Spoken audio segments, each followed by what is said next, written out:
By the way, we have an extra printed copy of the notes if anyone wants to use that.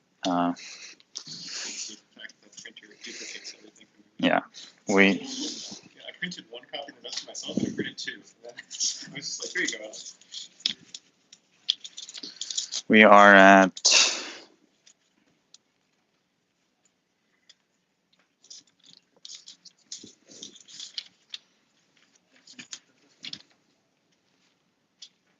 page 42, 41, 42.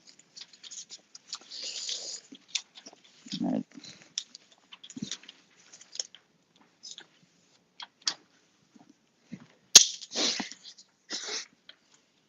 So we're continuing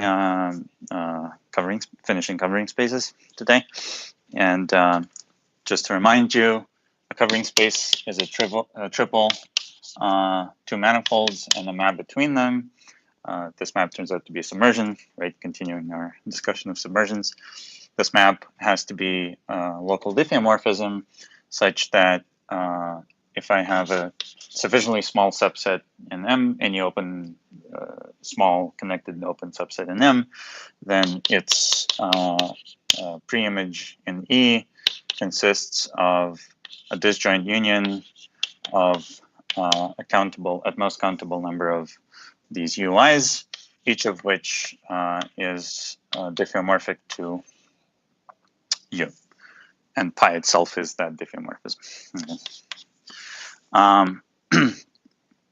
So I give you an example, prototypical example of M being the circle and the covering space being the real line, which we draw as an infinite spiral above it, projected just vertically.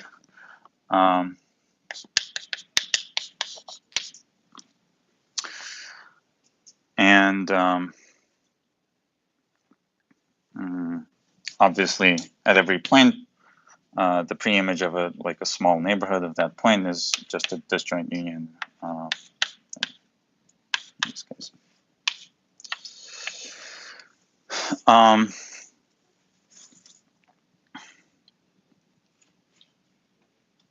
Okay. And we've discussed the two important properties of this, which you can kind of merge into one. The path lifting property says that if I draw a path in the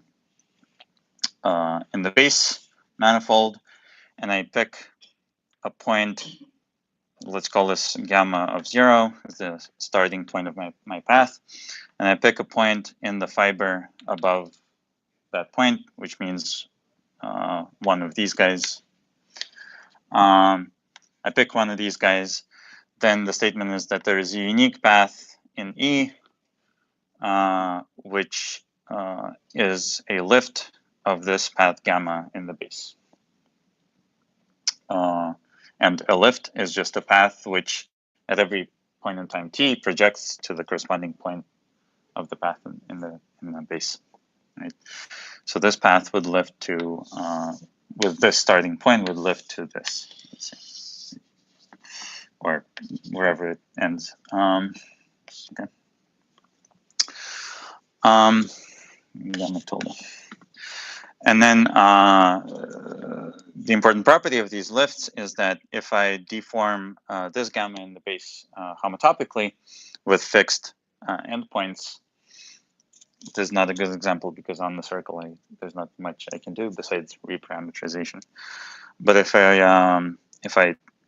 you can take an example where this is an annulus, for example, right? The base manifold is an annulus, and then it's like a wide ribbon, yeah. Then I can deform this path homotopically a little bit. Then the statement is that the lifts will also be homotopic to each other. Will just be a homotopic deformation. In particular, there's no way you can change the endpoint or which sheet this endpoint ends up on by just homotopic deformations of the base path. Okay.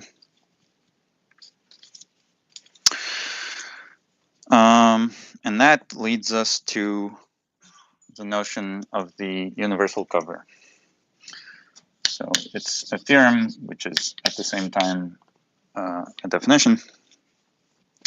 So for any given base M that is a connected and locally simply connected topological space.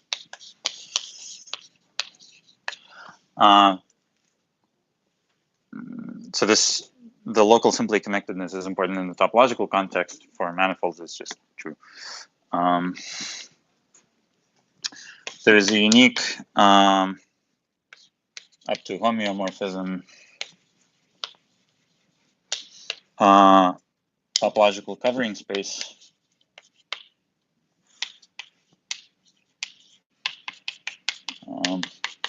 E,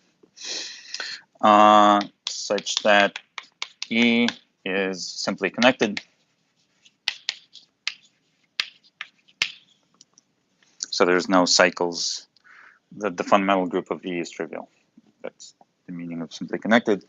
And so this E is denoted M tilde usually, and is called universal cover.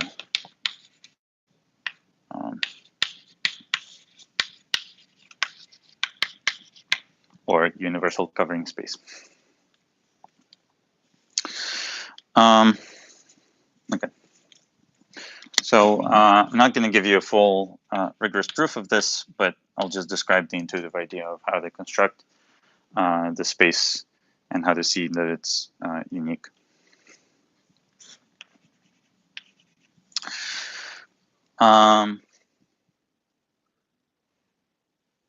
So let's think for a second. For example, I have this circle or ribbon, whatever, and I want to somehow construct a covering space above it, which does not, the circle has cycles in it. I can make a closed loop, which is not contractible. But I want to construct a covering space that does not have that property. Obviously, the real line is simply connected, so this is the universal cover. But how do I construct it intrinsically? By just looking at the circle. For the circle, for like an ant living on the circle, what is the real line? How does the ant construct the real line out of the circle? You basically split cycles into separate points. Okay. How do I do that?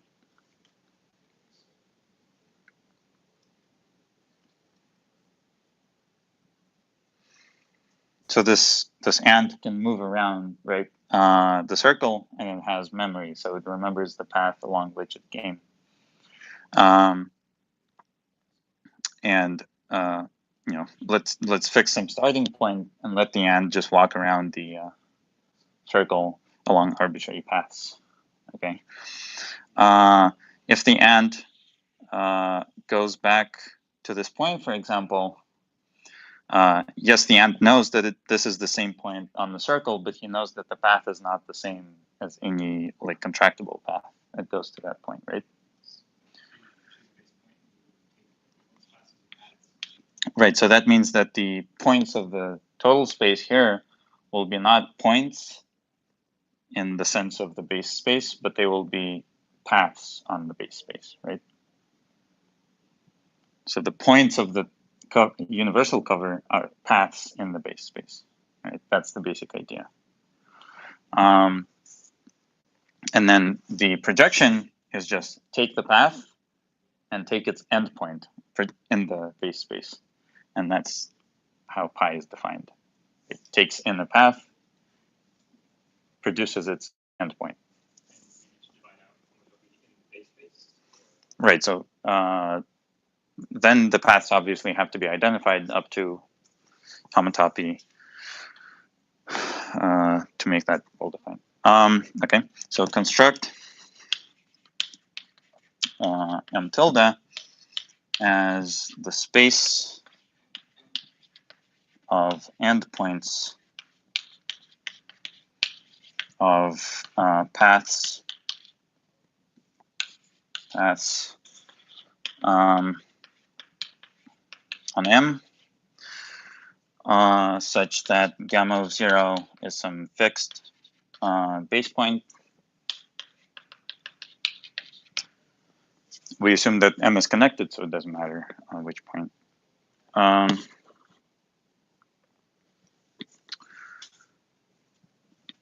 That's basically it, right?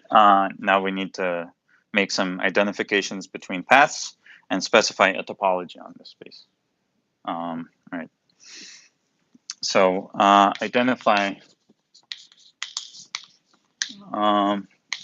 gamma 1 with gamma 2 if what?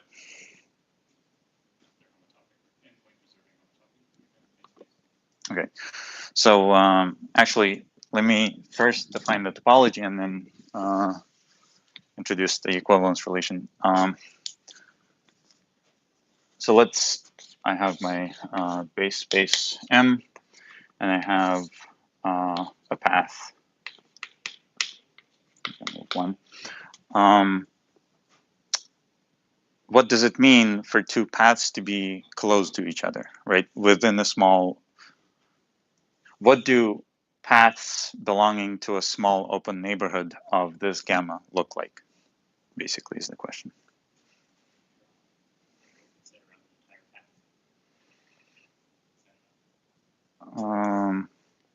Not really, because all of them. I mean,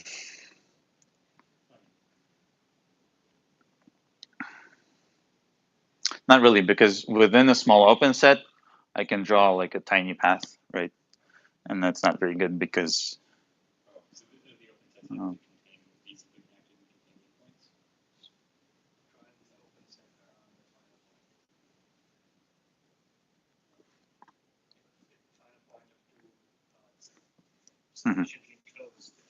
Okay, so if I draw any other path that ends at an endpoint that's within a small open neighborhood of this one, okay.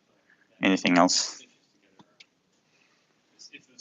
Yeah, so that neglects the fact that non-homotopic paths should not be close to each other, right? If there's a hole in my manifold, then this path should not be considered close to this one. How do I deal with that?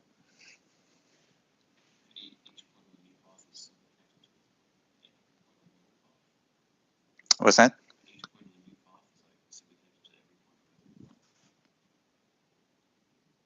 What does that mean? I think you just want to say the whole path has to be homotopic. I mean, we just say that explicitly, right? What I just said, just add that to the definition. These paths have to be homotopic to this one with endpoints within a small neighborhood of that endpoint, right? And the homotopies have to be such that the beginning point is fixed and the endpoint stays within that open set. Okay. That way you will not be able to like homotopically deform it into this. Right, you would have to take the endpoint, move it around the hole, which is not allowed because the endpoint has to be within the small neighborhood. So can we think of it as you take the topology from M and just refine it by saying non-homotopic paths are no longer close to each other? Yeah. So an open neighborhood of a path gamma consists of all paths gamma prime such that gamma prime of 1 is in an open neighborhood of gamma of 1 and an open neighborhood, let's call it U. Okay. and gamma is homotopic to gamma prime via a homotopy that fixes the beginning point and the end point stays in this neighborhood U at all times in the homotopy time, right? So for the homotopy, I think that we also need to fix the endpoint to be the same point. Why? It's from the definition. We're defining a different kind of homotopy. Yeah, you can define different. You can define homotopy differently, right? When the sets have boundaries, it's sort of your prerogative whether you want to fix the initial final values or not. Okay. Here we have to invoke local simply connectedness to make sure that this homotopy works for any neighborhood. Yeah. For any final point that always exists in a neighborhood that's simply connected. Yeah, basically, if I just take my gamma and then within this neighborhood, I connect it to all points within the neighborhood, those must trivially be identified with the gamma. But for that, the neighborhood has to be simply connected. Okay. So that's the basic construction. Yeah. You said that gamma prime of 1 should be close to gamma of 1, but you just said it's an open neighborhood. The open neighborhood would be all of this. Right. How topology is defined. Open neighborhoods, like the set of all open neighborhoods, introduces some notion of closedness without actually introducing a distance. So this should be an arbitrary open neighborhood, right? Should it? I'm saying that could be the entire set. Yeah, it could be, right? But this must be true for all U's, including small U's. Should it be restricted to simply connected open neighborhoods, or does it work for arbitrary open neighborhoods? Fine. Yeah, All neighborhoods, right? I'm just defining open sets.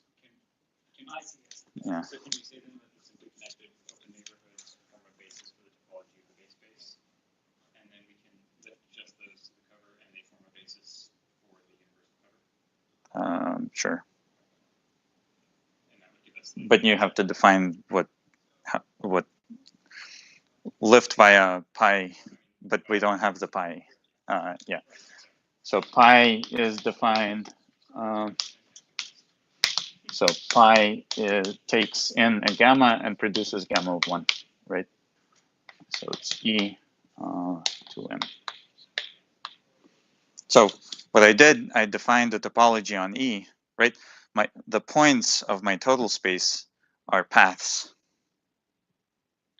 on M.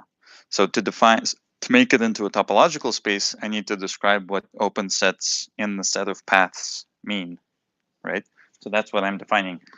Like an open set containing gamma is just a set of all other gammas whose endpoints are in an open set containing gamma of 1 and the homotopy requirement, right? So I'm just defining all possible open sets, basically. What's simply connected? Because we can't carry out this procedure if the open set isn't simply connected. I mean, that doesn't spoil the definition. Yeah, you will not be able to do it. That doesn't mean that you can't take U to be non-simply connected, right? What stops you choosing E in this like then? Just E as one again. As what? Like in the definition of a covering space, what stops you from choosing E to just be N? Guess what? No, but I'm saying it has simply connected, right? The statement is that E is simply connected. We're looking for a specific covering space which is simply connected. If the base is not simply connected, Sorry, I mean just like in the during definition of a covering space. yeah. What stops me choosing E is S1? Every space is a covering space of itself. Like typical fiber. I mean that's not. It's just not the universal cover. That's not. Oh, I see. Yeah.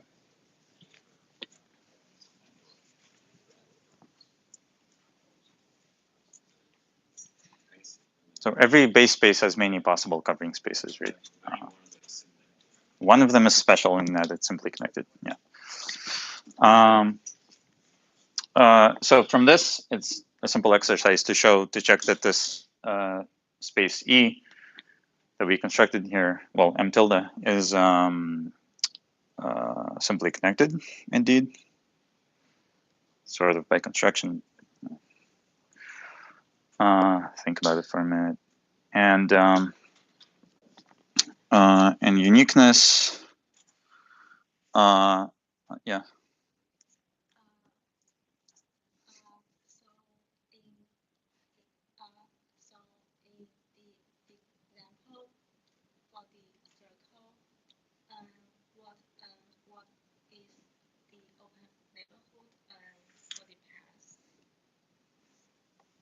So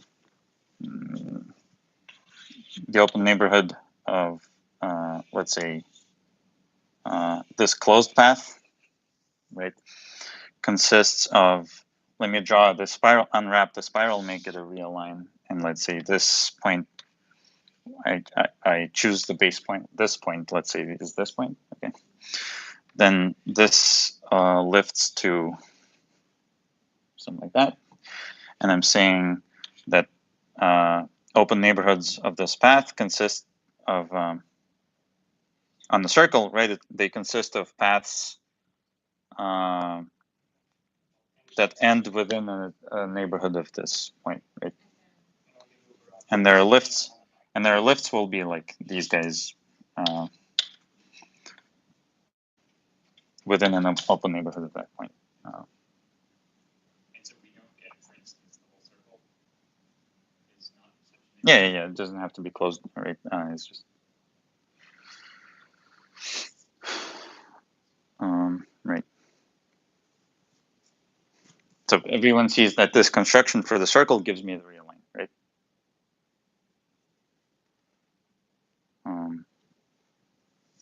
And the real line is indeed simply connected.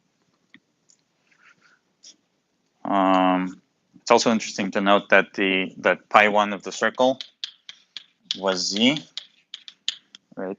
And that's what the fiber is here. That's not an accident, so we'll discuss that later.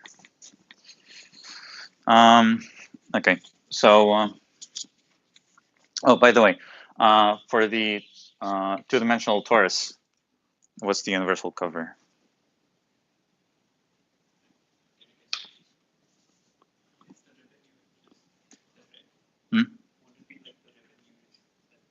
The what? like the same spiral, but like In 2 dimensions. What would that be?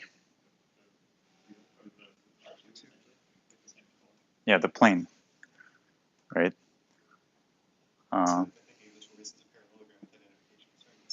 Yeah, so an exercise is that if I take a product of two base spaces, then their universal cover is the product of the universal covers.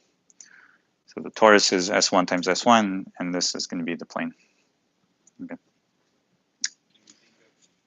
the plane then as the torus times, or sorry, the a fiber of z squared for the torus. Sure. Does that work? Yep. Okay. I didn't prove uniqueness, but it'll follow from a universal property that we'll show in a bit, right? Because it's kind of nasty to prove it here.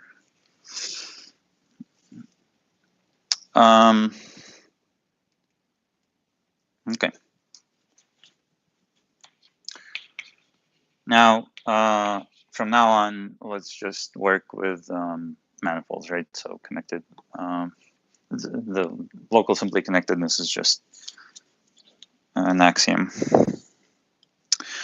So here's this theorem that basically says that above smooth manifolds, topological covering spaces and smooth covering spaces are the same thing, right? So let this be a topological covering space. and fix a smooth structure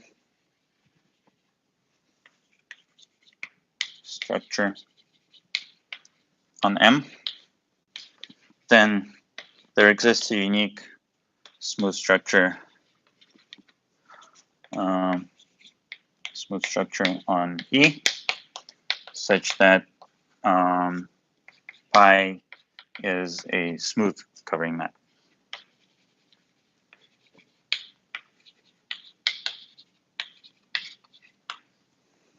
All right.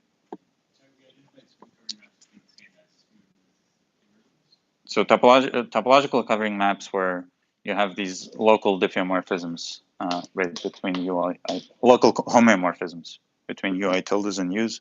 Just replace that with local diffeomorphisms. Okay, but that was the same as local diffeomorphisms are basically emergence plus. All right. So this is just saying that if I want to construct, let's say, classify all possible covering spaces above the smooth manifold, I might as well do it in the smooth category. In the topological category, because that's easier. And then in the smooth category, it's going to be the same because there's a unique smooth structure on each covering space. Right? And vice versa, obviously, every smooth covering space is also a topological covering space. So it's the same. I'm not proving this theorem, but just keep it in mind.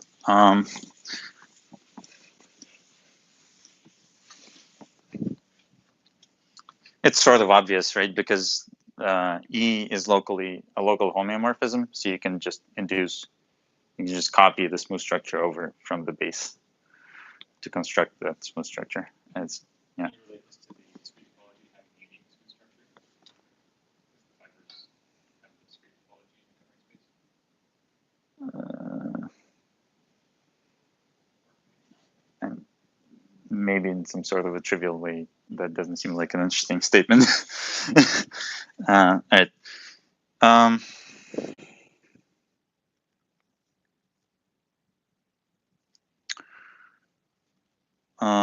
Okay, so a corollary of this, of course, is that for every smooth base manifold M, there exists a unique up to diffeomorphism smooth universal covering space.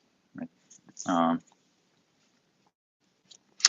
Okay, so let's define the category of covering spaces and talk about morphisms in it. So category cov sub M of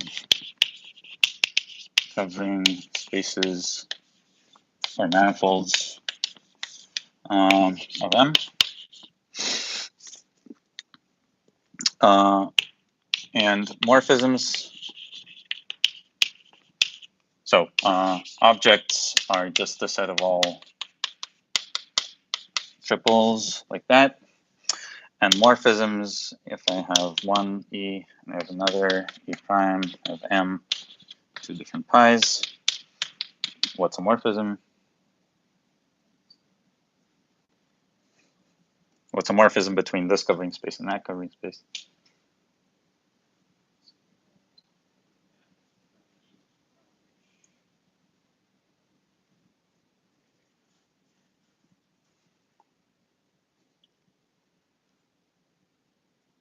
Can we essentially say that like covering maps are covering projections are transitive? What does that mean? Just we've done this construction many times in category theory, right?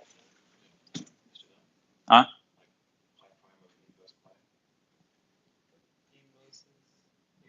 No.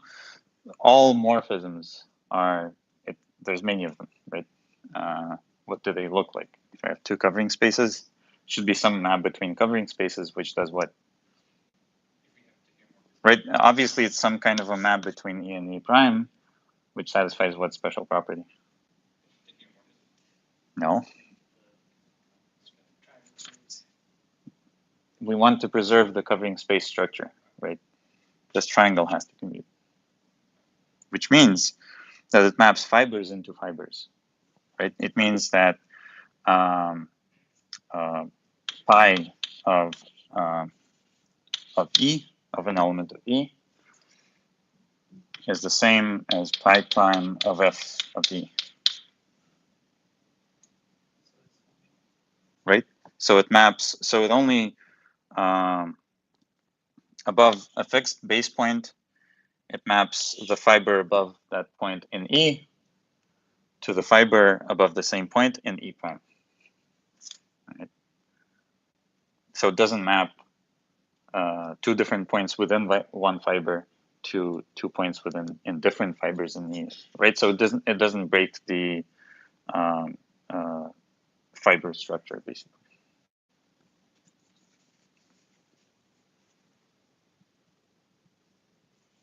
And just looking at this diagram is basically the only way you can define right, commutativity of this triangle. Yeah.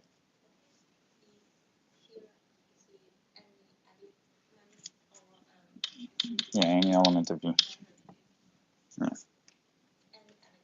Yeah. Right. The commutativity of this triangle is just the statement that pi equals composition of pi prime and F. Right.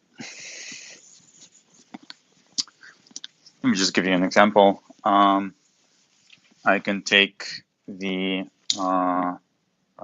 circle with the universal cover above it, the spiral, and I have another one, another covering space, which is the double cover. Right, that one. Let's call this pi infinity, and this one pi 2. Right. So I claim that I can construct a morphism of covering spaces in that direction. How would it work? Exactly. Yeah. Is it possible in the opposite direction? Yeah. You can create a universal cover for each of them, and it's still there. No. Is it possible to map this space into this space? I mean, continuously? no. No, right? Because you have to tear it somewhere, and it'll not be good. Okay. Okay. All covering maps other than the universal cover are not simply connected? It's unique, right? I told you it's unique. We don't know that. We'll know that. We'll know that in a second. So exactly for that, we need to show that M tilde is a universal object in this category. Universal which? Initial or final? Terminal.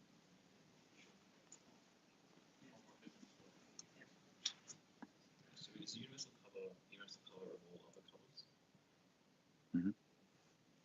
So I claim it's the universal initial, right?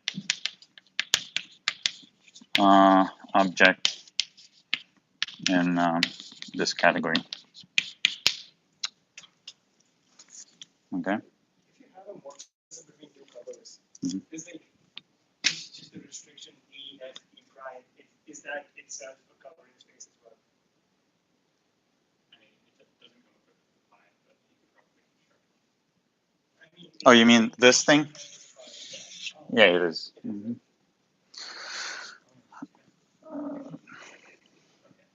Okay.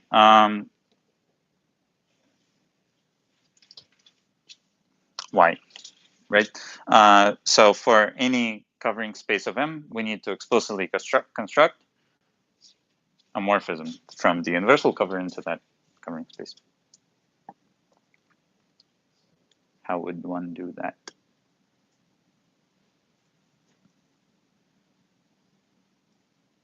So we have M tilde, and we have some other covering space. Right. Let's call this pi tilde. Right. This guy consists of paths, right? Some homotopy classes of paths.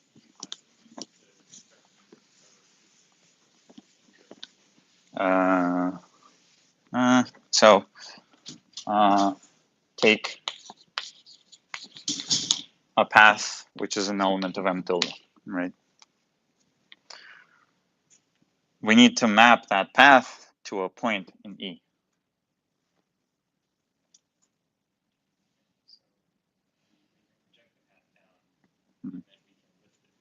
Right. So take that projected by tilde. This is path and M, right? And then lift in E.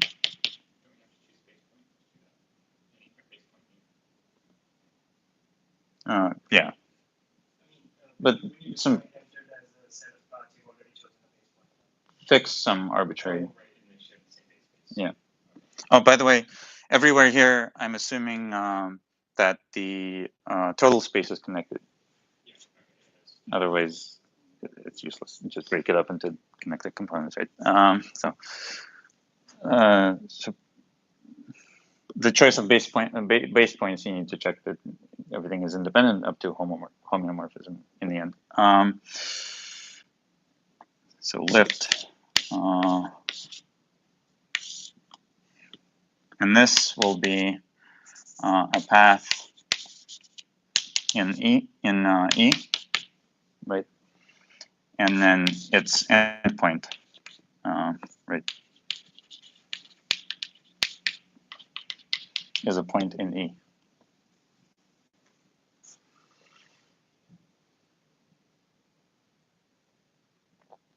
And that's a map from M tilde to E, right? Okay, why is it a morphism? We need to check that fibers go into fibers. Well, if the endpoint of this guy is above some point M, I project it onto M, the endpoint is literally M. I lift it, the endpoint is still in the fiber above M by definition of the lift. I take the endpoint, it's in the fiber above M, right? So it's a morphism. Huh? Yeah. And of course, it's a continuous thing, so it's a morphism in this category. Okay. That's it. Right. So that proves that M tilde is an initial object in this category, and therefore it's unique up to isomorphism. So that proves uniqueness in that theorem.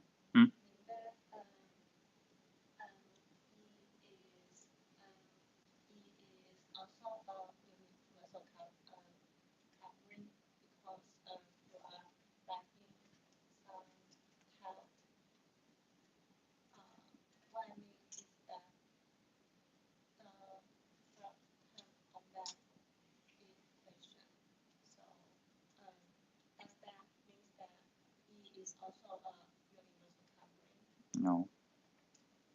Why?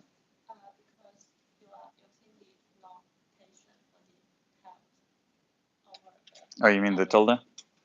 It's just I denoted for a path. Path tilde means the lift. Yeah, it's kind of lame. It's standard notation. Let's call this not by tilde, but by infinity again. Okay. And then, all right. I wrote what this means, right? Lift in E. That tilde is lift in E. So take my path, project it onto M. Now I have a path in M.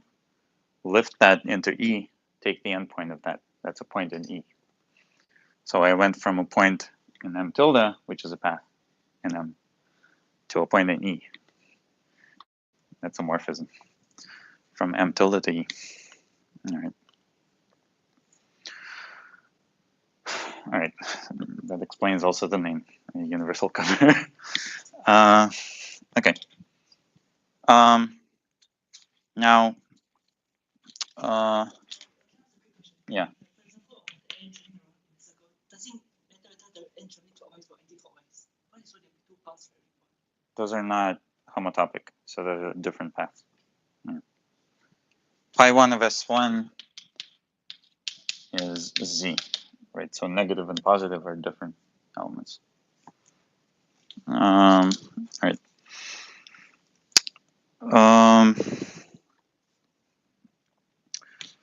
Let's say we have a covering space E over M, and define the group of automorphisms of pi is a group of isomorphisms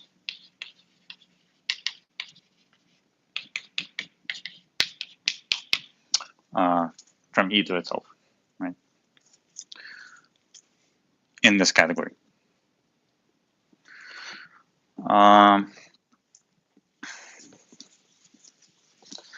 The elements of this group are also sometimes called deck transformations. Because if you think of the universal cover as a deck of cards, then this basically just shuffles around the sheets in that. So also deck transformations.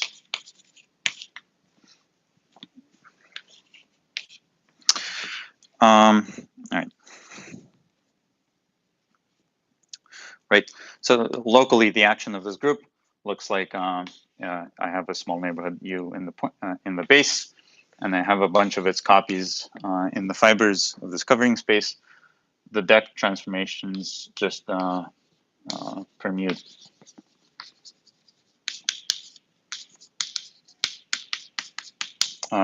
these guys in some way. So like on a specific fiber, it's just a subgroup of the full permutation group of the points of that fiber, right? Okay.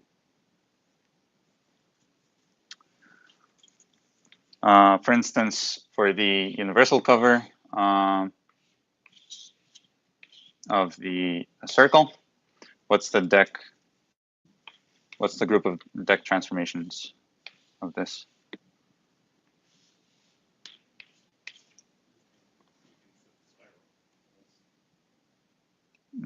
Sure.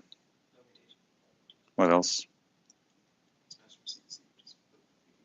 Order each of these coils, basically.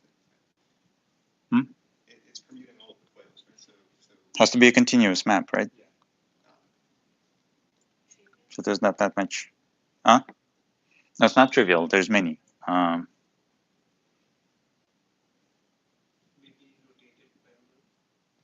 Yeah, right? You mean like a screw rotated by 2 pi, these points go up by 1 level, right?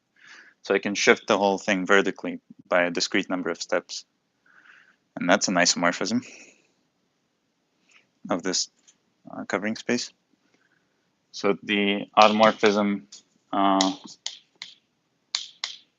here is, automorphism group here is just Z, right? It's just shifts, vertical shifts.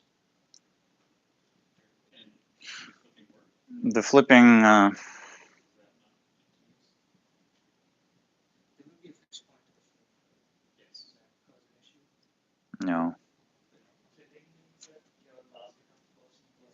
If you label it with integers, you just reverse the sign. So that would be like rotating it anytime frames the fundamental. But if it's there, then you can't flip it because there's no last point here. If it's finite, then you can do that. It's rotating it. Yeah, but like flipping for universal cover is definitely different from translating. Yeah, like you can't do anything translation. So you want to say it's Z plus Z?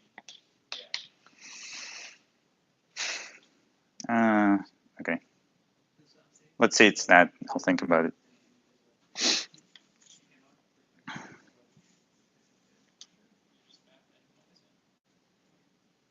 So can we think of this as any maps from Z to Z that preserve adjacent numbers? has to be continuous. Yeah, in that sense. And the Sure. continuity shows up in the Yeah. and has to be Yeah. Hmm. Okay. So turns out we can visualize all deck transformations in terms of the fundamental group of the base. So this is called monodromy action.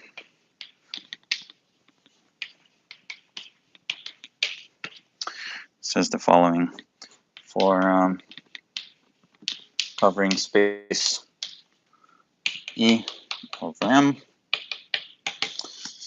we have the following. Number one, there is a natural homomorphism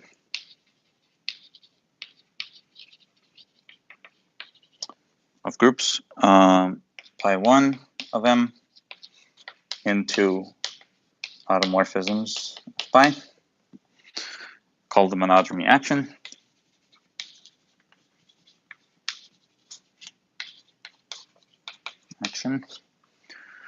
Right? Because this means that an element of pi1 of M can be converted into a deck transformation on M, which acts on points of M, right? So that's how pi1 acts on points of E, sorry, of the covering space. So it's monodromy action of pi1 of M on the covering space.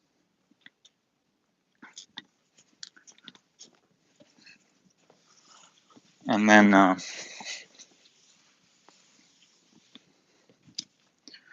two, the automorphism group of pi tilde is isomorphic to pi1 of M. This is the universal cover. That would also imply that the automorphism group of the circle is not Z plus Z. Because pi one of the circle is definitely just Z. Yeah, I have to think about that.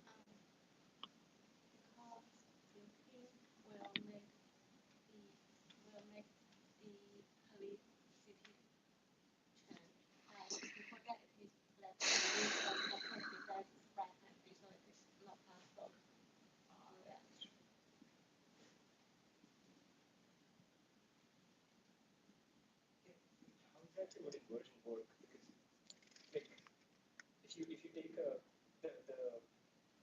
covering map from the real line to the circle has like parity on it. So either counterclockwise or clockwise. So Inversion. inversion of what? So it's like you have two different universal covers that are isomorphic to each other under inversion. We agree that the automorphism group for each universal cover is still Z. the universal cover of the circle. I mean, you can do this in the smooth category, and it's the real line. That's the smooth category. You can parameterize that by a single chart, the real line, and then there, ours are where you just put the sign. That is definitely a smooth map. So it's.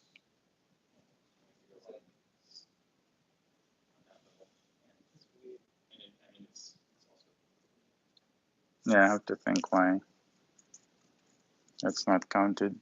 Nothing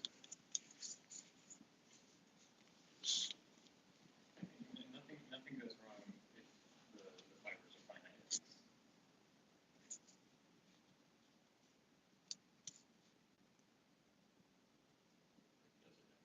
Let's maybe think about it a bit later, maybe after this. Okay. All right. So let's just visualize how this works. Again, so monodromy action, for example. Let's say we have an equivalence class of paths belonging to pi1 of M, right? How do I turn that into a deck transformation on E?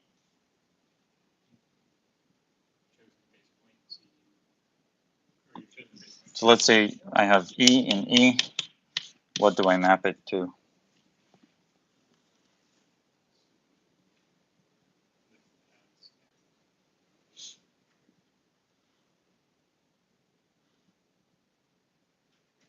I have an equivalence class of paths. What can I do with them in the covering space?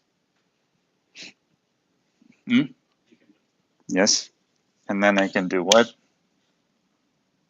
Lift them how?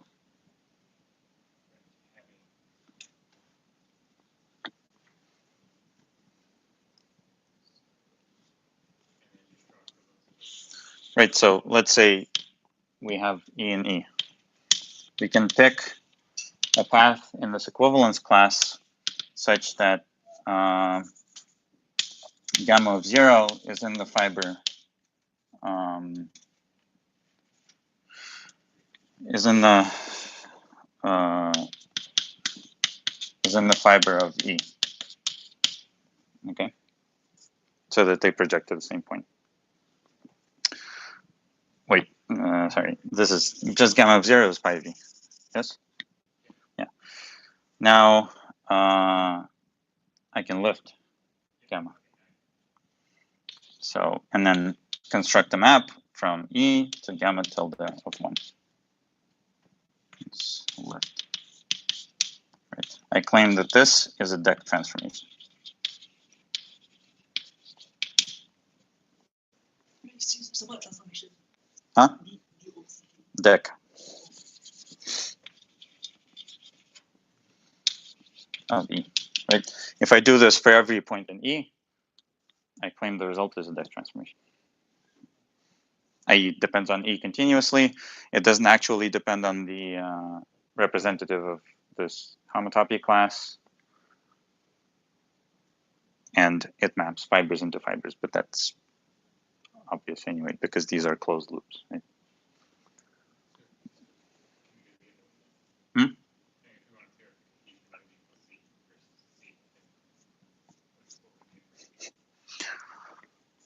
For the universal cover. Yeah, if we're taking the if we're taking the member of the universal cover.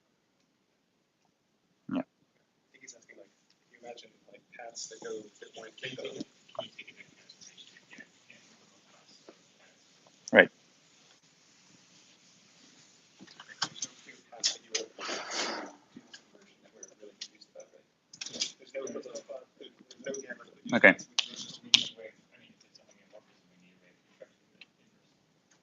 Okay, let's think. So I have M tilde over M, right? M tilde is simply connected. Right. So let's pick a point M in M and a point E in the fiber above M. Okay. Let's actually pick 2 points, E1, E2. There exists a path which connects E1 to E2, right? Moreover, this path is unique up to homotopy because it's a simply connected space. All right. Gamma is unique up to homotopy. Okay. Then the equivalence class, the homotopy class of projections of these gammas belongs to pi 1 of M because this is a closed loop, right? Closed loop because it goes from the fiber to itself. So it projects onto a closed loop that defines an element of pi 1 of M. Now, if I have a deck transformation, so let's say F is a deck transformation on this universal cover, and I can take E and F of E for E1 and E2. And I get a map from, right? A deck transformation gives me a unique element of this.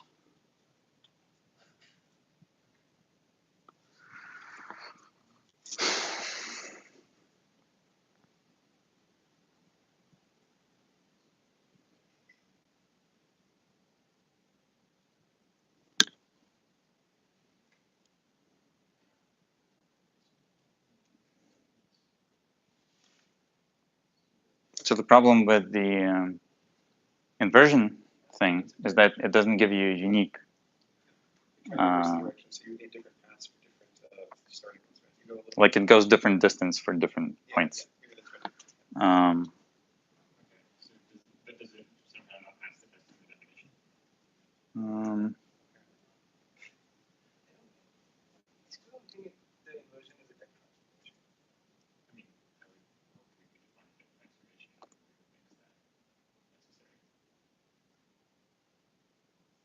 hmm. So when you say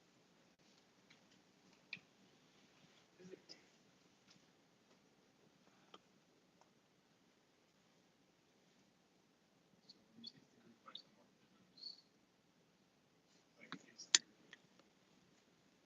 so is it just homeomorphisms between the covering spaces, or do they have to do something to the? Isomorphism is in the category of covering spaces. Okay, so maybe your community So you have triangles. to preserve fibers as well. Okay. So Hmm. Like let's say we so I mean maybe the community triangle doesn't work anymore. yeah something like that. I don't know.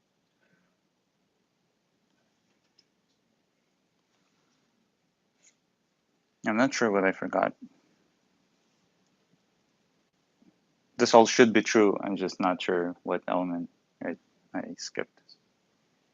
So the problem here is that I need to show that this element of this pi1 is actually independent of the choice of E, which is the problem here. So I'll have to think more about that later.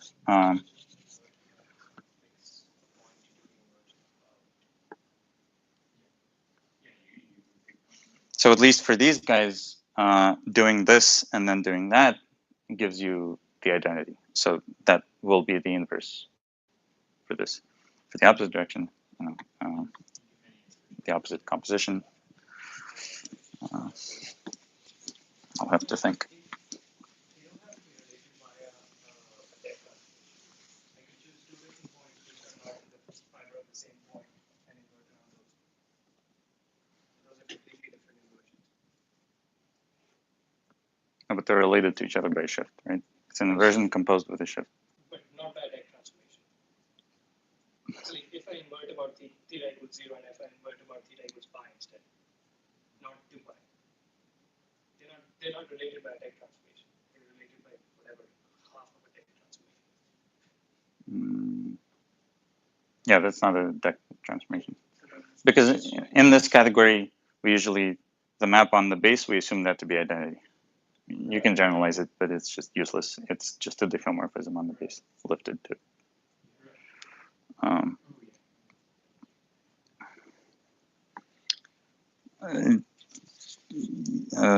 Okay, tell me if you have any more ideas. So for the inversion, the corresponding map on the base is not identity. It's an isomorphism of the base. So like at least for the circle, if you parameterize the circle by an angle, the inversion of the universal cover corresponds to an inversion of the circle as well. So So the that's a diffeomorphism. That's an isomorphism of circles. Ah, That's why. that's okay. That's great. Okay, thank you. We have one smart person in there. All right. All right, great. That explains a lot. Thank you. Okay, but then can we figure out why this is independent of E? Like the element of the fundamental group that you get is independent of V.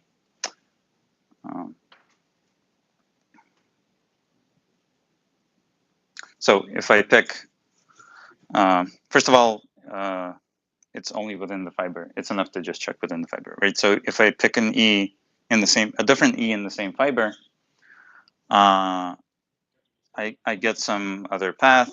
Why is the projection of that path homotopic to that? In a space that's nice, the fundamental group is independent of each base point. Right?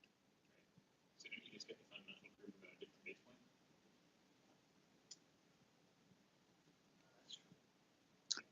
No, but the question is the number of wraps that I do. Is it the same, right? So basically, it's enough to prove that that for any E1 and E2 in phi tilde inverse of M, there exists a deck transformation F such that F of E1 equals E2. And that's just because by the first construction, right? I pick a path going from E1 to E2, project that. That gives me an element of pi1 of M, and I apply it by monodromy action to all points of E, right? So if on the spiral, my E1 and E2, E1 is this and E2 is this, then I know what deck transformation goes from here to here. It's just one that goes one level up. Now, I want to say that this is actually unique. Why is that?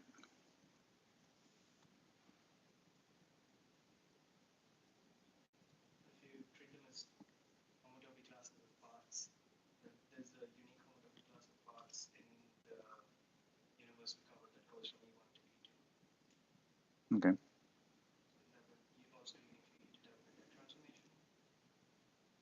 Yeah, so because the covering space, this covering space is simply connected, right? All deck transformations are in one-to-one correspondence with homotopy classes of paths connecting these 2 points. But there's only one homotopy class per pair of these points. So it's in one-to-one with pairs of these points, right?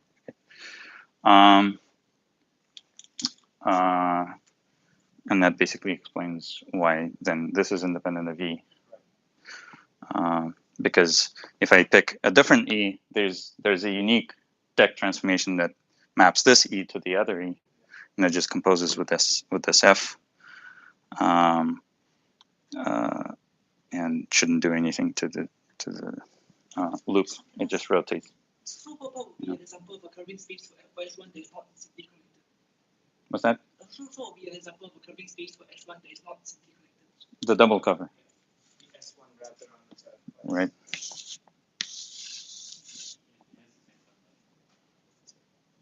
It's still the circle, right? This is the circle and this is the circle. It's just the map is e to the I theta gets mapped to e to the 2 I theta. Right?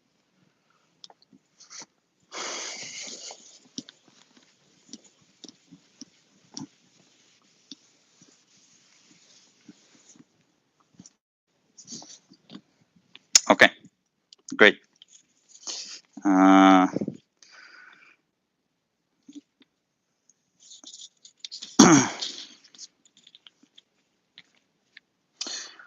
So we are basically ready to prove the main theorem of the theory of covering spaces, which is classification of covering spaces. And I'm going to do it in a slightly different way than you'll usually find in textbooks, because I think it's more visual.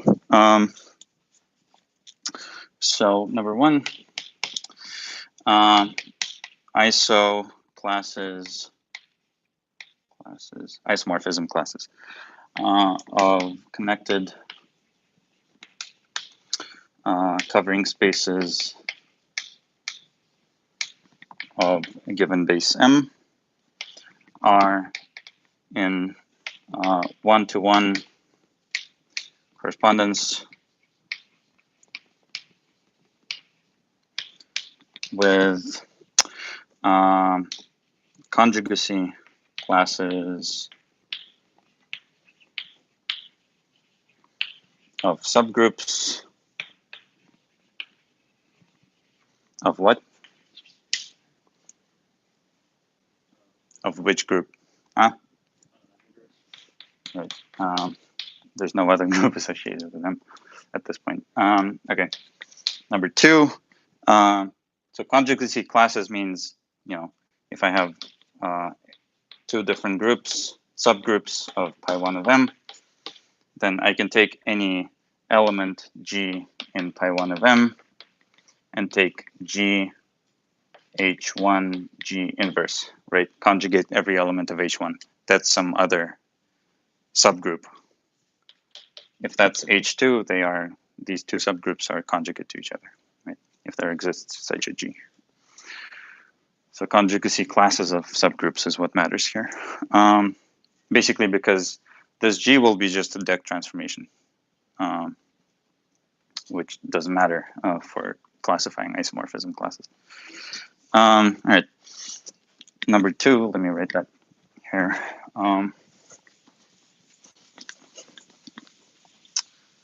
The board should be a cylinder.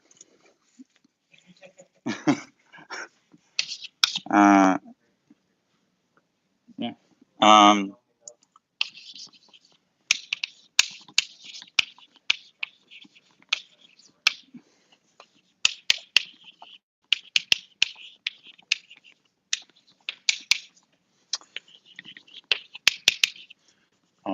In one-to-one correspondence with sets F. Sets could be finite or countable. With an action of the group pi1 of m,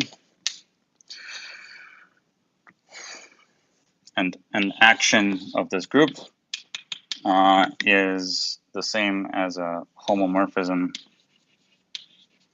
of pi1 of m into the permutation group of F. Right. I take the discrete topology on this, and the group of diffeomorphisms is just permutation group. So to act with a group means to come up with how, each element of that group permutes the points in that set somehow. Okay. So again, let me give you a rough idea. Based on what we know by now.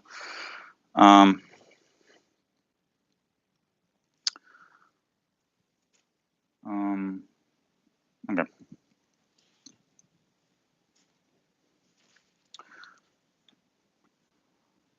So we have two directions basically, right? For every isomorphism class of covering spaces, we need to construct a subgroup of pi1 of m, right? And show that isomorphisms can only change that subgroup up to a conjugation, and then go vice versa. Okay. So if I have a covering space, what can I do with it? What sort of a group can I construct from E? Right, let's look at the fundamental group of E, right? Okay, now this is not really a subgroup of M, right? Why is it, right? How can we interpret it as a subgroup of M? Right, so can be viewed as a subgroup of pi1 of M by projecting paths. Okay, now where does the conjugation come from?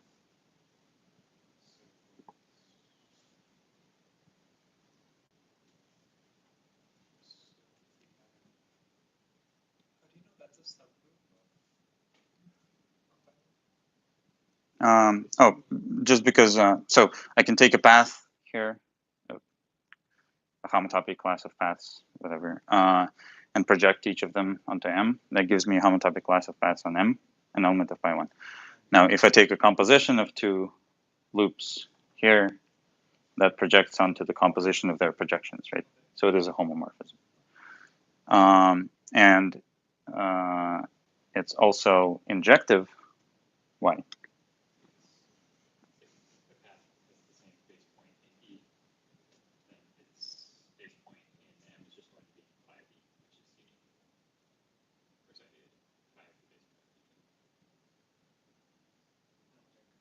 Let's think about it. Why is it injective? Oh, right, yeah.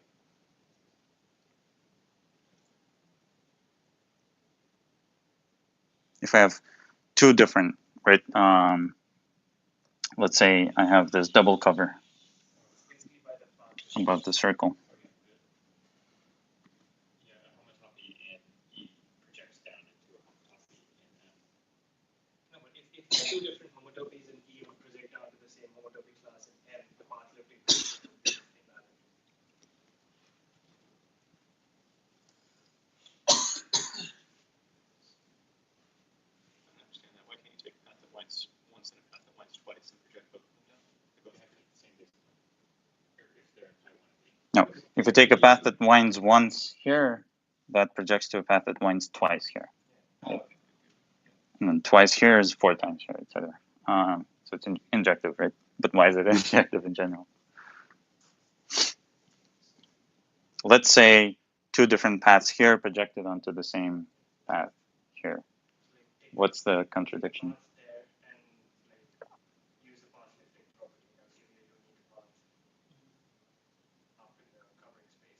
Oh, yeah, because So, range choice. which is not even a closed loop, not necessarily a closed loop, right? Right. So like if you can guarantee that to be a closed loop, then you can basically say that.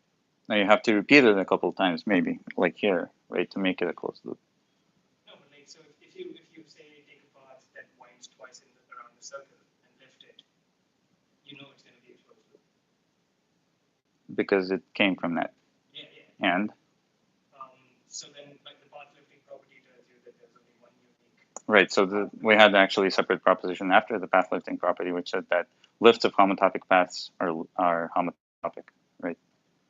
So if two paths here projected onto two homotopic paths here, then they have to be homotopic by that proposition, because it was an if and only if thing. Homotopic here, if and only if homotopic here. So it's it's injective. Okay.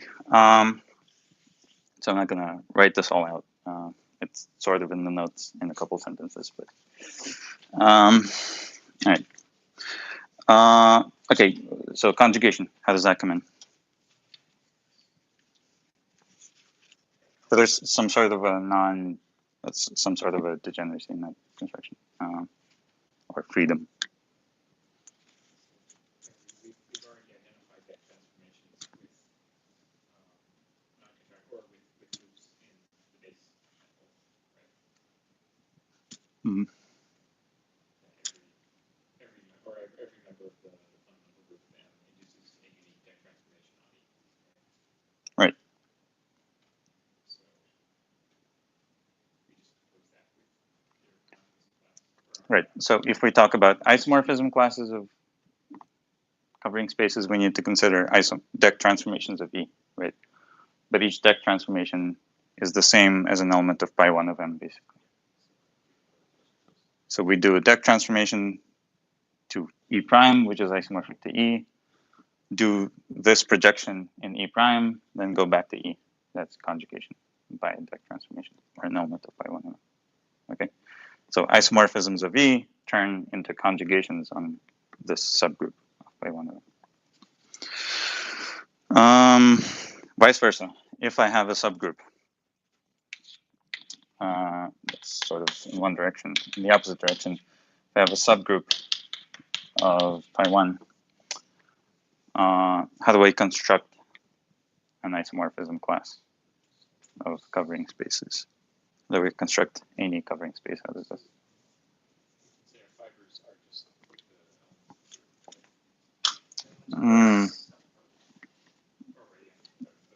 It's going to be difficult. How do you glue them together? Okay. Another idea is needed. Let's look at M tilde. Okay. Remember, there's it's an initial object in the category of covering spaces. So I claim that using this group, you can come up with a covering space constructed out of M tilde in some way, such that M tilde is itself a covering space of that covering space. Right? Okay. How do I do that?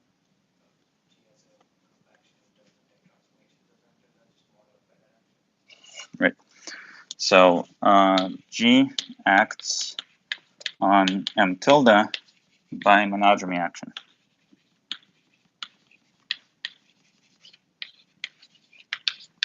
Right. And this action is actually free in the sense that different group elements always give you different points, right? If you act on a certain point, you can never go back to itself by a non-trivial element of G. Right. So that means that if I just glue, which means it's a topological quotient,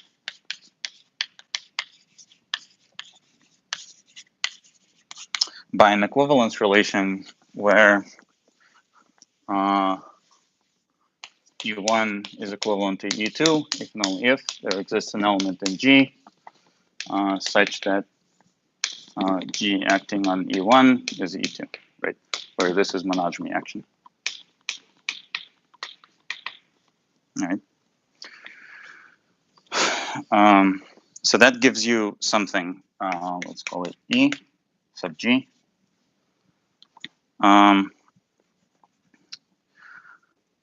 Because this G identifies only points within fibers, this preserves the projection, i.e., so G, so this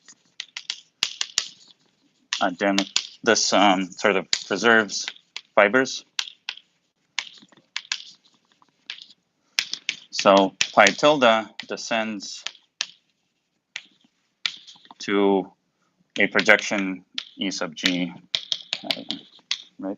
So the projection for this new space is the projection associated with the quotient composed with the projection for the. Right. Yeah. So we've constructed E. This is sorry. M tilde E sub G. M. And this thing is uniquely defined by this triangle, by the commutativity of this triangle. This, of course, is any factor comes with the natural projection. M tilde onto just map a point to its equivalence class in the projection, in the quotient. All right, so M tilde becomes a covering space of EG, which is a covering space of M. And why do conjugate subgroups give me isomorphic covering spaces?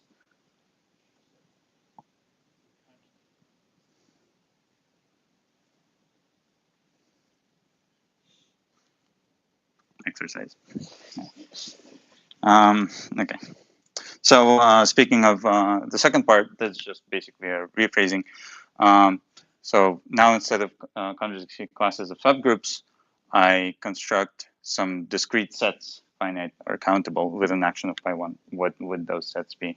For each covering space, the set F is what? The fiber of the covering space, right? And then pi 1 of M acts on F by how? Well, the monodromy action, right? Yeah. So just permutes the points of F by the monodromy action of the fiber. The fiber is, of course, the same for all base points. So it's like an invariantly defined set up to a bijection. And then how do I go back? If I have a set F with an action of pi 1, how do I construct covering space?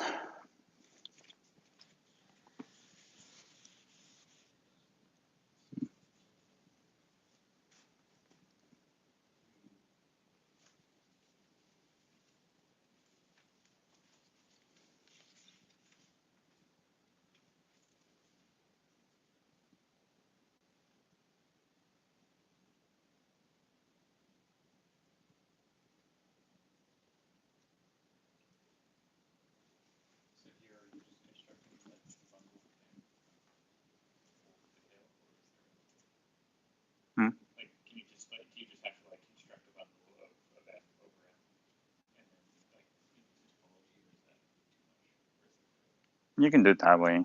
You can kind of go back to this construction through the universal covering space. If you think about it, if you think about how to see F as a subgroup of pi1 of G, pi1 of M. Okay, also exercise. This actually turns out to be, this statement can be reformulated as an anti-equivalence of two categories. One category is the category of covering spaces, the other, or isomorphism classes, and the other is a category of sets with an action of pi1 of M. It's an anti-equivalence because morphisms in the category of covering spaces go to homomorphisms in the opposite direction between these actions of pi1 of M, or these subgroups. Anyway, I will not talk about category theory a lot. So example, after all of this. Just final corollary here. The isomorphism classes of covering spaces of two different base manifolds are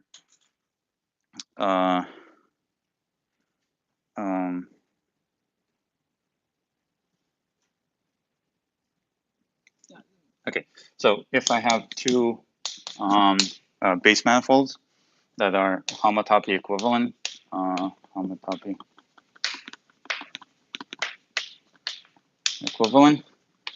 then the set of covering spaces, so this is bijection of sets. I'm not going to make any categorical statements here.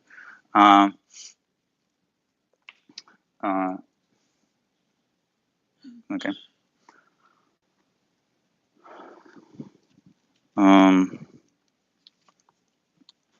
And this is, of course, just because if two spaces are homotopy equivalent, then pi1 of M is the same as pi1 of M. Right? So for instance, if I take this ribbon that I drew before, that's homotopy equivalent to S1. It's just a deformation retract. So classifying covering spaces of this guy is the same as classifying covering spaces of this one. In that sense, all of this is a homotopy invariant construction. So example, we have S1, S1 tilde, as we know, is R. Pi1 of S1 is Z. So this, all subgroups of Z are what? No, but specifically, what are they? Subgroups are not just sets, right? They are sets with an inclusion embedding into Z. Right. It's KZ with K, a natural number, right? With 0. All right. So the covering space with the index K corresponding to the subgroup is what? Is the K-fold cover, which goes like this. It's a cover of a circle above a circle, with the projection being e to the I theta goes to e to the I k theta, right? And you can see how if I take a loop in this guy, it goes to a loop to a k times the elementary loop in the base circle, and that generates this subgroup.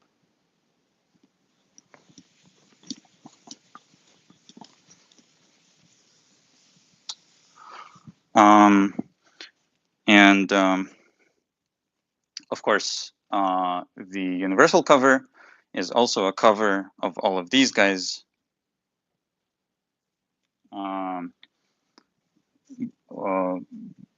So S1 tilde can be projected onto E sub k by what map? X on the real line gets mapped to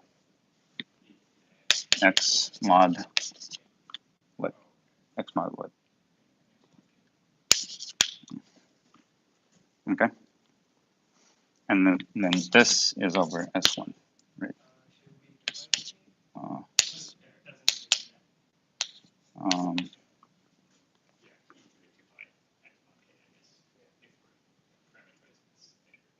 hmm. Is that okay? Um, uh, all right. So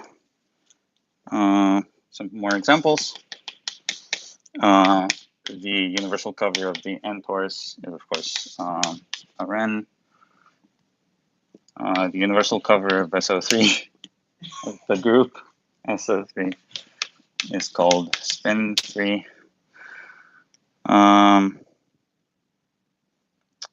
Also known as SU2, also known as the 3 sphere.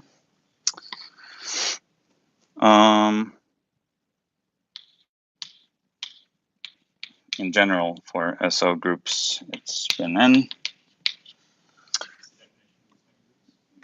Yeah, only we don't know how the group structure is introduced on there. But as a topological space, it's just the universal cover.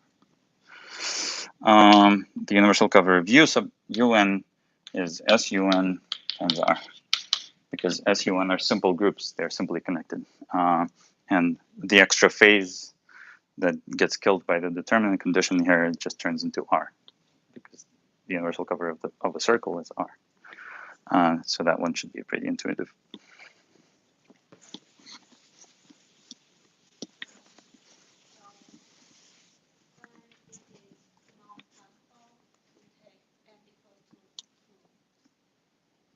Because in that case, SO2 is S1. And the universal cover of that is R, which is not really an interesting. That's not called spin 2. Yeah.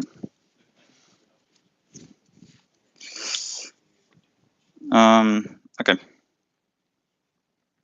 Any remaining questions?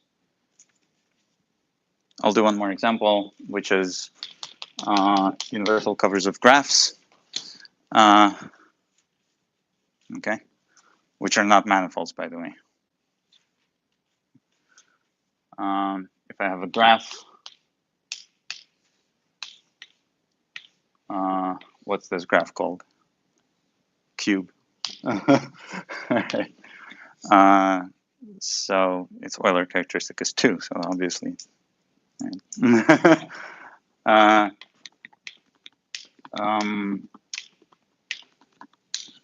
It has some, let's call this gamma.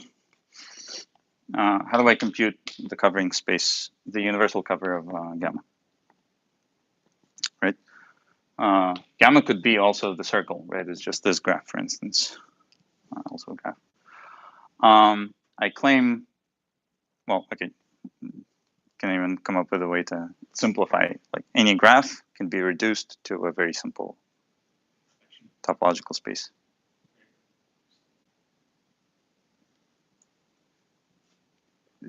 Right? Locally is just a one-dimensional manifold. So these points are the only problem. But how do I get rid of extra edges? Basically, let's look at this graph.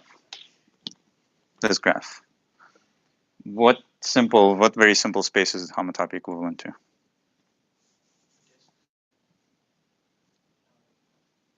No, this one-dimensional object. Yeah, the graph.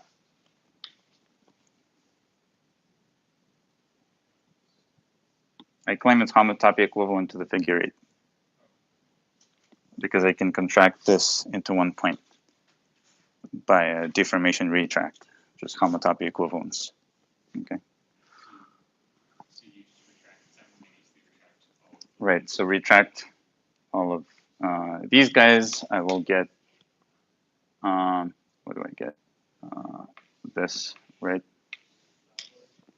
And then what else can I do? Retract everything, and then you get a multi-graph point. Oh, so it's like two weights below at the center point. You just get 1 point and a bunch of loops. For now, it's like this, right? It's the same thing. Yeah. And then Now retract, maybe you retract the sides of the square. these guys? Yeah. But I can't, that's a loop. I am not allowed to kill the loop, right? That's not a homotopy equivalence. But I can kill maybe 3 of them or something. So I can move this point to here. Well, at least 2 of them.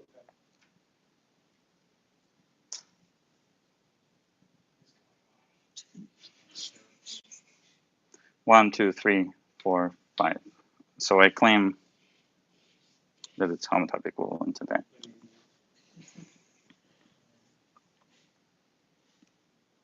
Just think about it.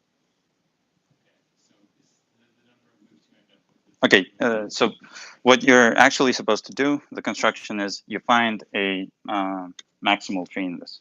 So a maximal tree is a tree which is a subgraph with the maximal possible number of edges, right?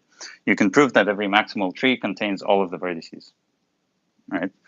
So for that, for instance, I can pick, I don't know, let's pick that, that, that.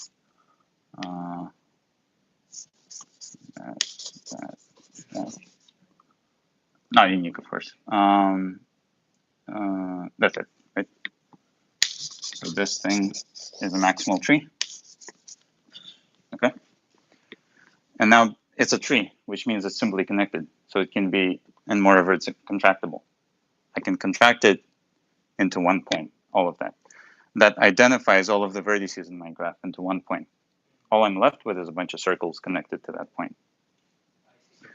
The number of those circles will be the number of edges in the whole graph minus the number of edges in the maximal tree, which is called the number of loops in, like speaking of Feynman diagrams, that's what you call the number of loops. Is this equivalent to just the process of greedily contracting one link at a time until you just have 1 point? Yeah. So gamma is homotopy equivalent to the wedge sum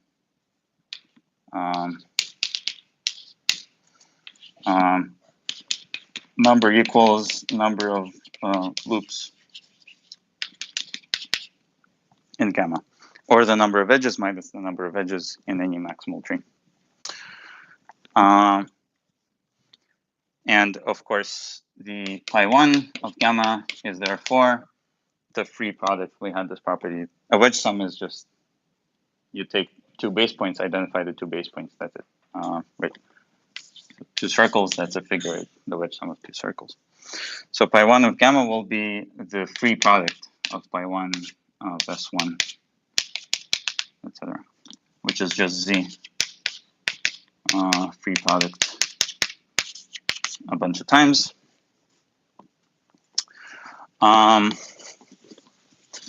So what's the universal covering space then? Of let's take a simple example of figure 8, right, or this graph. What's the covering space? Right, we need to unwrap the free product of 2 z's, which is a non-abelian, right? It consists of all, we have 2 generators, 1 generator for the first z, 1 generator for the other z, and like all, all words of any finite length like that will represent different elements of the final.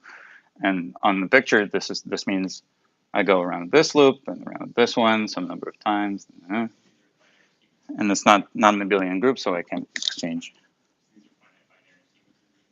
Right. Yeah. Yeah.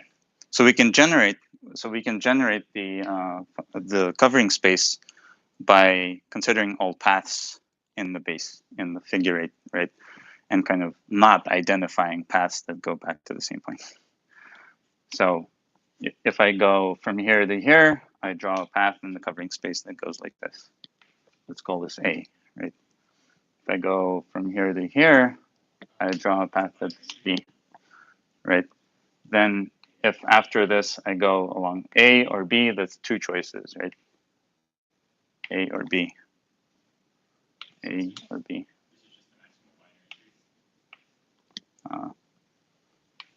Yeah, so basically, and then of course I have A inverse and B inverse. Why do you have to go all the way along the loop to still go like a small path? Huh? I mean, if this is how W equivalent, like if you're looking at the universal cover of figure eight, you also should consider paths that don't end in loops, not just loops.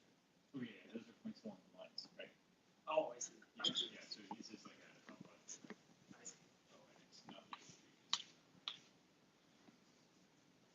What's the picture that was in there is better. I just have an older version. Ah, yeah, yeah. This so that's what it looks like. Yeah. So you can continue going in this direction also, of course. Right. So it's a regular tree of valency 4 of every. Yeah, the root is the identity element of the represents the identity element of this group by one of them. So this is also called the Cayley graph of Z star Z. So it's a graph where the root is the identity element, and then every branch is basically what you can multiply that by, the generators of the group, right? We have 4 of them, A, B, A inverse, B inverse, and then you can go on to infinity. So one graph you can contract it down to some collection of loops, and then you get the Cayley graph, or if you like that kind of graph with 2 times the number of loops as Yeah. your split. Yeah, you just have more branches at every vertex. That's it. Okay. Actually, I'm a bit confused on how do you interpret this kind of graphs. For example, in case of S1, coming to S1 is R1, so how will you draw R1 as a graph of this kind of form? So S1 would be just you have 2, you choose a base point, and then you have 2 branches at each point. So you just have links which you connect together with no weird topological stuff happening at each point, and so you just get the real line. It wouldn't branch. It would like it would look like this, and you just straight. Yeah, S1 is only one generator, right? So you'll just get this straight line. So how do you interpret this kind of graph? Like generally, it's just a random graph. How do you interpret it? Well, it's not a random graph, right? For free groups, this graph always looks like this. It's just a regular tree where the number of branches at every vertex equals 2 times the number of Z's here. Right? If I had Z star Z star Z, I would get 6 at every vertex, and then etc.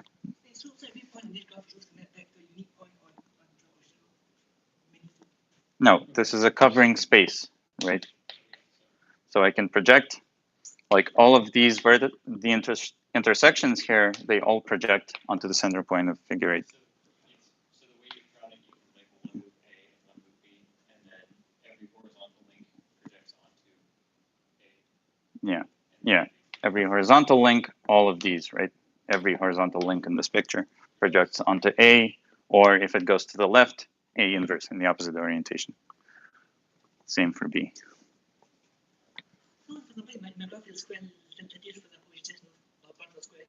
Then what meaningful we project onto? For example, my gamma tilde is just a square that is, for example. No, you can't make gamma tilde arbitrary, right? I'm saying for a graph, the universal cover always has this structure. It's always a Cayley graph of a free group. There's no, you can't make this an arbitrary graph. Yeah. It has to be simply connected, right? The universal cover is always simply connected. If you make it a square, that's it. That's not simply connected. So that's not a universal cover of anything. If you draw some universal cover that is simply connected, it will always correspond to some, you can always divide back to some gamma. If the universal cover is a Cayley graph of a free group, then yes, it's a universal covering space of a bunch of circles, of a wedge sum of a bunch of circles, right? Yes, it's fascinating, and then you can try to draw something that looks like and try to see what it corresponds to. You could go backwards of drawing a graph and interpreting it as a covering space. Only if it's a graph of a free, a Cayley graph of a free group. Oh, it's a covering space.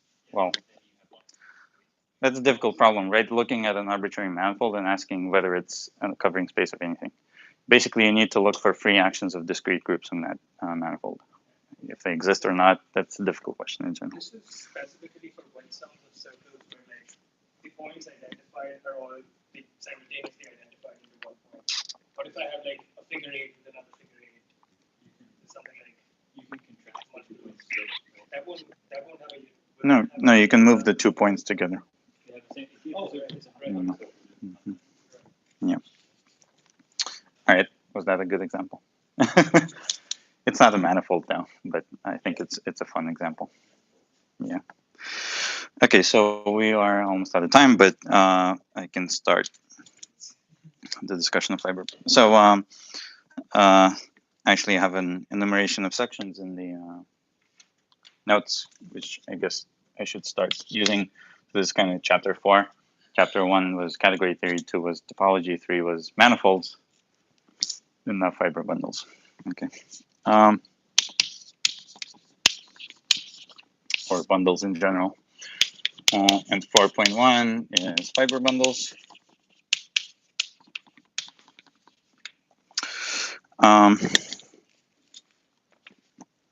Definition.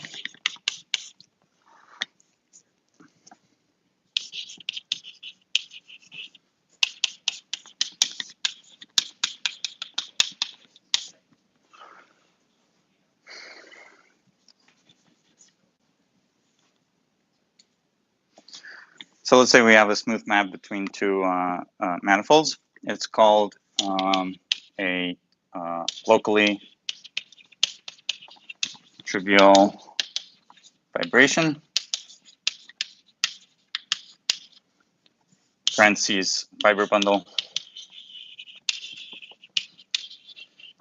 There's some, in topology especially, there's some difference to what authors actually mean when they say fiber bundle. So this is the actual scientific name of what I'm defining here, but I'm just going to call it fiber bundles.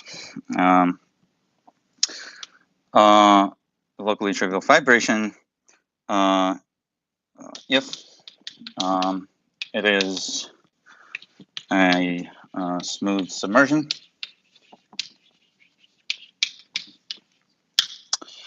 and for any point in the base manifold, there is an open neighborhood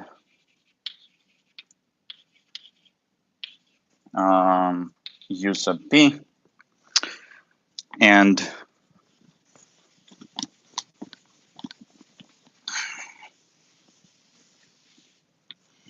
diffeomorphism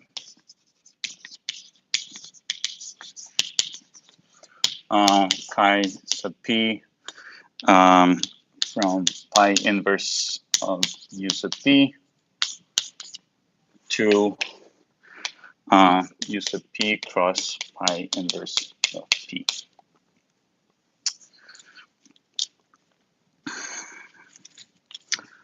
By the way, recall that this is a manifold. Manifold by the level set theorems.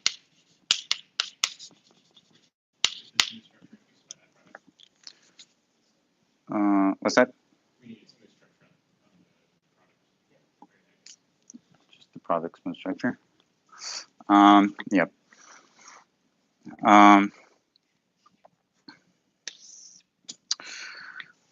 Such that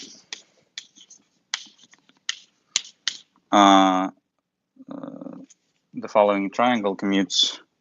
So pi inverse of UP.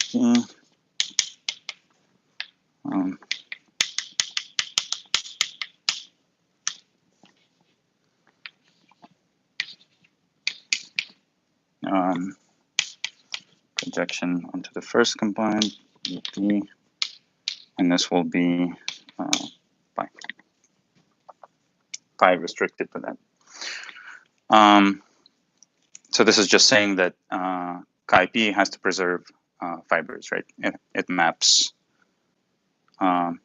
points in the fibers above p in here to something that has the form p comma something in the second component. So it preserves the base point, basically. And then fibers into fibers. Okay.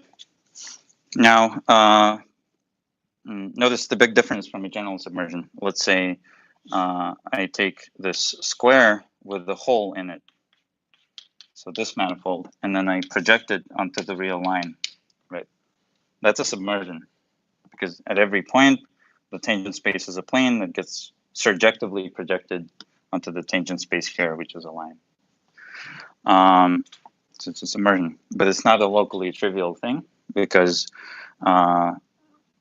for this point, which is right above here, its neighborhood cannot be written, the pre-image of its neighborhood, which is this slice here, cannot be written as a product space of this interval and this line, which is the fiber above a point here, in such a way that fibers map to fibers, right? Because there's a hole here, there's a disconnectedness in the fiber. So this fiber is connected, this fiber is disconnected.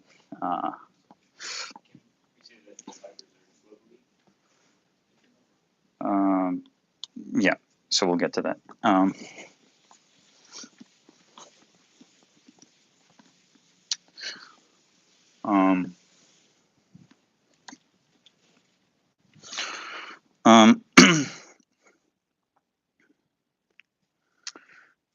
So E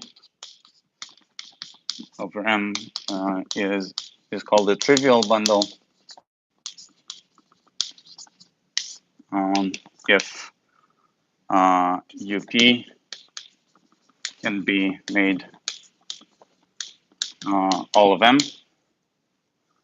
which would mean that the total space E is just diffeomorphic to a product. So it's also called a product bundle sometimes. For example, the cylinder, right? S1 cross R. That's a product bundle with the fiber R. The maps chi p are called local trivializations.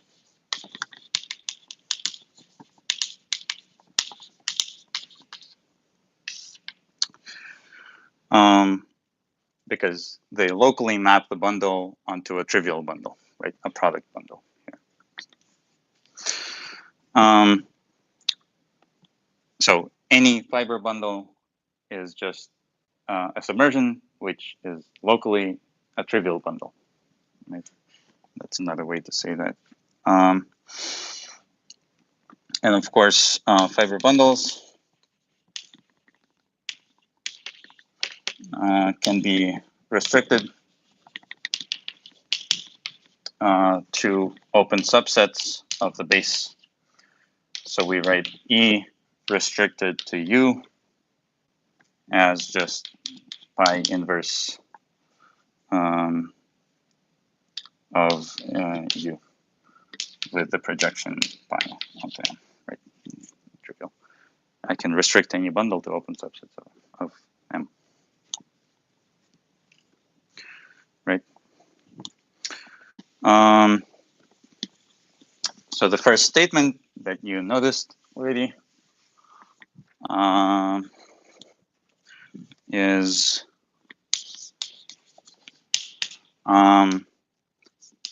for a fiber bundle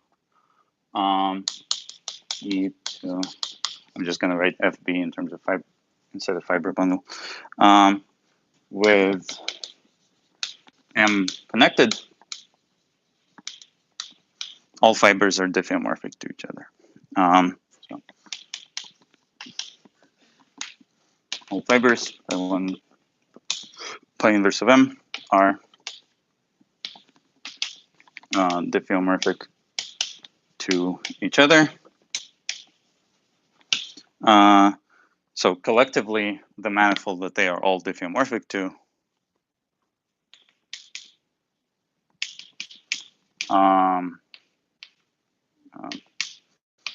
is called the fiber, the typical fiber.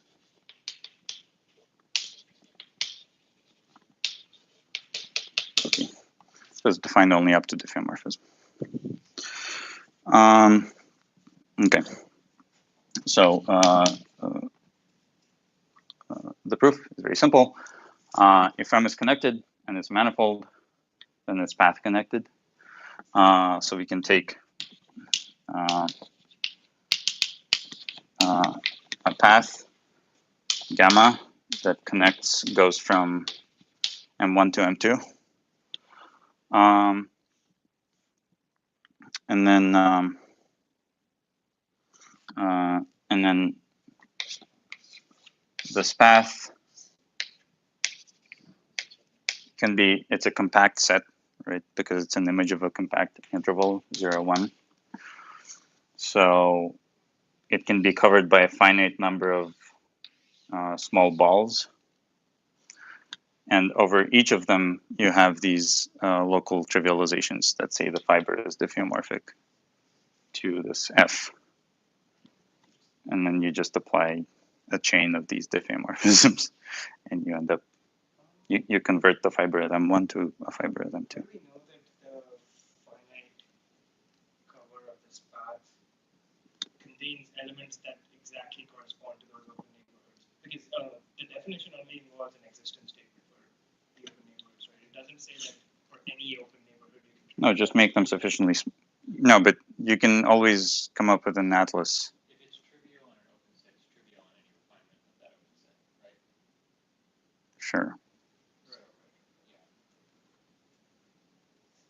So you take, like, you take the maximal open, like you take ordinables around every point, you refine them with the open method. And basically, a neighborhood like that exists for every point. So we can always construct a locally finite covering of the whole base manifold by sets of that form. Because it's compact, we can select a finite subset of those to do this, right? So that's it. So examples, and I guess we'll stop then. Examples number 1. We have the cylinder.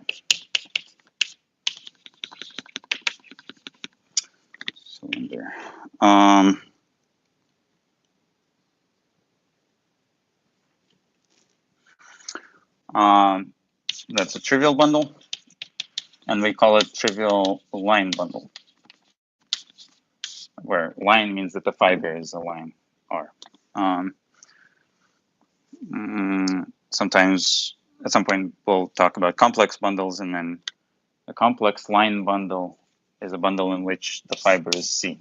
So one-dimensional, right? It's the complex line. C is the complex line. Right? A field, the base field, whatever field you're using, that's a line.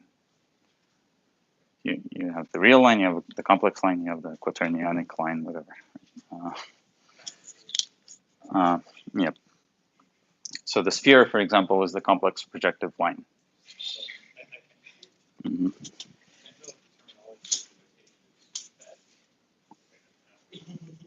Yep. The projection here is, of course, is the projection onto the circle. All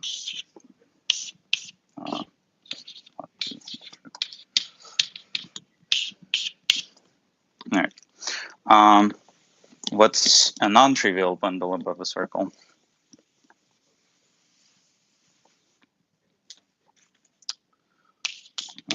Right, so E Mobius band over the circle. I can't draw it, but you know, something, whatever. Where the projection is just onto the equator of the Mobius band.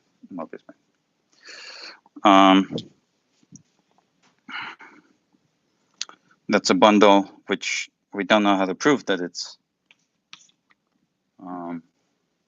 Well, no. Huh? We know it's not homeomorphic to the cylinder.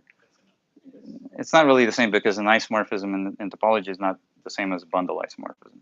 But it's a diffeomorphism, which is, has to also be a homeomorphism, right? Like, so topological isomorphism. So basically, diffeomorphism implies homomorphism. The converse is not. Oh, okay. No, it's right. Yeah, because a bundle isomorphism would imply diffeomorphisms, but there's no diffeomorphism. Oh, Yeah, okay. yeah, If there were diffeomorphism, there has to also be isomorphism. yeah. Okay, so it's not trivial. Now, what we don't know is if I take the band with multiple twists, like 2 or 3 twists, is that, what is that? So you can prove that even number of twists, it's homeomorphic even to the cylinder. So, but it's not a homotopy or an isotopy in the usual embedding in three dimensions. All right. Anyway, so number 3, Rn minus the 0 is a line bundle over what? S n minus 1. Where the projection is, it takes a vector and it maps it to it divided by its norm. And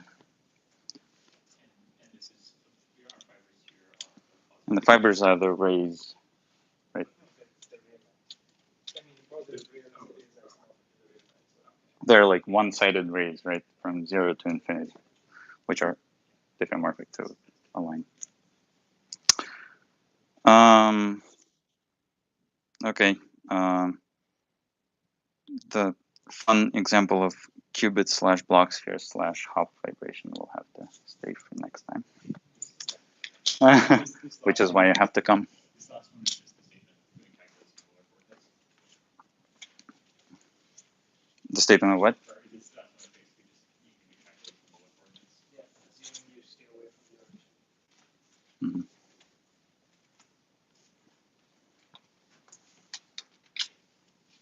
Is anyone familiar with Hopf vibration? Has anyone seen the picture? This picture. That picture does not help. That picture does not help. It's pretty, but it does not help. I've seen it, but I've never actually been able to see anything even vaguely mathematical in it. I mean, it's a basic bundle in like for a spin 1/2 particle and the elementary magnetic monopole. Both of those are described in terms of this bundle. Yeah.